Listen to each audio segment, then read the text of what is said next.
आज मैंने बनाया है मूली के पराठे। तो ताज़े फ्रेश मूली मार्केट से लेके आई थी मैं। और इनके पत्ते भी बहुत ही अच्छे थे, नरम थे बिल्कुल। छोटे छोटे पत्ते थे, उनको मैंने छांट लिया है और मूली को मैं अच्छी तरह से धो के और छील लिया है। छीलने के बाद सूखे कपड़े से अच्छे से पोंछ लूँगी और पोंछने के बाद इसको मैं कद्दूकस करके मूली का पराठा बनाऊँगी। तो मैंने ये पराठे सुबह मॉर्निंग में बनाया था लंच बॉक्स के लिए। हस्बैंड को भी दिया था और मैं भी ऑफिस लेके गई थी। मूली के गर्मा गर्म पराठे मैं खा के भी गई थी। बहुत ही स्वादिष्ट बना था।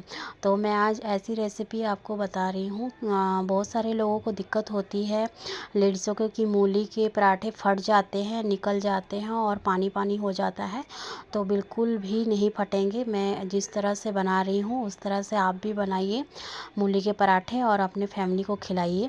तो देखिए, मैंने पहले पत्तों को अच्छी तरह से वॉश करके साइड में रख लिया ताकि उसका पूरा पानी निकल जाए। और किस तरह से मैं मूली को फ्राई करूँगी वो देखिए। मैंने तेल चढ़ा दिया और जीरा डाला है, बारीक कटा हुआ लहसुन डालूंगी और बारीक कटी हुई प्याज डालूंगी। एक हरी मिर्च भी काट के डाल दिया है। इसको अच्छी तरह से मैं चला चला के भून लूँगी। और मैंने एक टुकड़ा अदरक भी कद्दूकस कर रखा था, उसे भी डाल दूँगी और ढेर सारा मैं धनिया भी डालूँगी इसमें।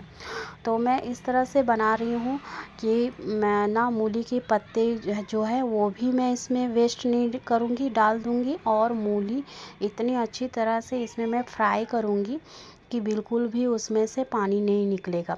तो आप भी इस तरह से बनाइए। तो हेलो एवरीवन, सबको आप सभी को गुड मॉर्निंग। ये सुबह का टाइम है और सुबह मैं लंच बॉक्स की तैयारी कर रही हूँ। तो देखिए, मूली के पत्तों में मैंने पहले से ही नमक डाल के रख दिया था और निचोड़ के सारा पानी मैंने निकाल लिया है ताकि जो मूली के पत्तों में थोड़ा कड़वापन रहता है वो बिल्कुल निकल जाएंगे। और मूली के पत्ते बिल्कुल नरम हो गए हैं, सॉफ्ट हो गए हैं। इसको मैं अच्छी तरह से भूनूंगी मूली के पत्ते को, और हाई फ्लेम में ही भूनना है ताकि इसका पानी जो है और ना निकले, रिलीज़ ना करे मूली के पत्ते। और मूली भी, जो भी मूली डालूंगी उसे भी मैं हाई फ्लेम में भूनूंगी। और जो मैंने मूली को कद्दूकस करके रख दिया था, तो मैं आपको बताना भूल गई, ये सारी चीज़ें मैंने रात को ही कर दिया था। मैंने छील के और कद्दूकस करके रात को रख दिया था मैंने। और जो मूली के पत्ते थे उनमें भी नमक लगा के रात को ही रख दिया था। और सुबह उठ के मैं बस इसको निचोड़ के अच्छी तरह से भून रही हूँ, फ्राई कर रही हूँ। फ्राई कर इतना ज़्यादा करूँगी ताकि मूली बिल्कुल सूखी सूखी सी फ्राई हो जाएगी, बिल्कुल पानी नहीं रहेगा। तो पानी रहने से ही ये फट के निकल जाते हैं। हम रोटी में जो है स्टफिंग नहीं कर पाते हैं अच्छी तरह से, पराठे बिल्कुल भी नहीं बनेंगे ढंग से। तो अगर फटके सारे निकल जाएंगे और पानी अगर रह जाएगा मूली में तो पराठे अच्छे से नहीं बनेंगे। इसीलिए इसका पानी बिल्कुल भी ना रहे। तो कढ़ाई में मैंने इसको डालती रहूँगी और चलाते रहूँगी। और जो गैस का फ्लेम है वो हाई रखूँगी, मीडियम टू हाई में इसको भूनना है। और लास्ट में बिल्कुल मैं नमक डालूँगी। तो मैं इसको चला चला के अच्छी तरह से भूनूंगी। जितना भी मूली मैंने अच्छी तरह से निचोड़ निचोड़ के इसका सारा पानी मैं निकाल लूँगी। और पानी को फेंकना नहीं है, आप चाहे तो इसको आटे में भी गूँथ सकते हैं और नहीं तो आप इसको फेंक भी सकते हैं। तो मैंने जो पानी था वो उसको आटा लगा लिया था, फेंका नहीं था, कुछ भी वेस्टेज नहीं किया मैंने। पत्ते भी इसमें डाल दिए हैं पराठे में।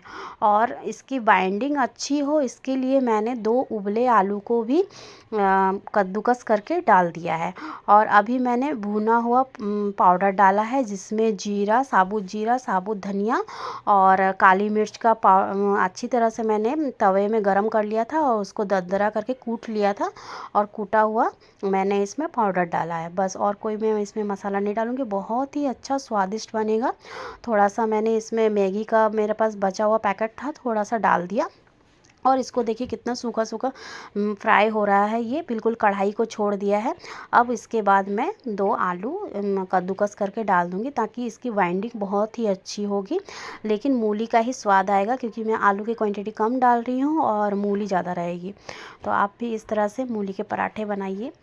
और अपनी फैमिली को खिलाइए और बिल्कुल भी टेंशन मत लीजिए कि मूली के पराठे फट जाते हैं, उसमें से पानी निकलने लगता है और बिल्कुल भी हम बेल नहीं पाते हैं। तो इस तरह नहीं होगा, आप मेरी तरह से बनाइए और लास्ट में ढेर सारा इसमें धनिया पत्ता डाल के अच्छी तरह से बनाइए। देखिए कढ़ाई बिल्कुल सूख चुकी है, अच्छी तरह से मूली भून चुकी है और इसमें से कच्चा जो पानी था इसकी बॉडी में वो भी निकल चुका है, अब बिल्कुल भी पानी नहीं है।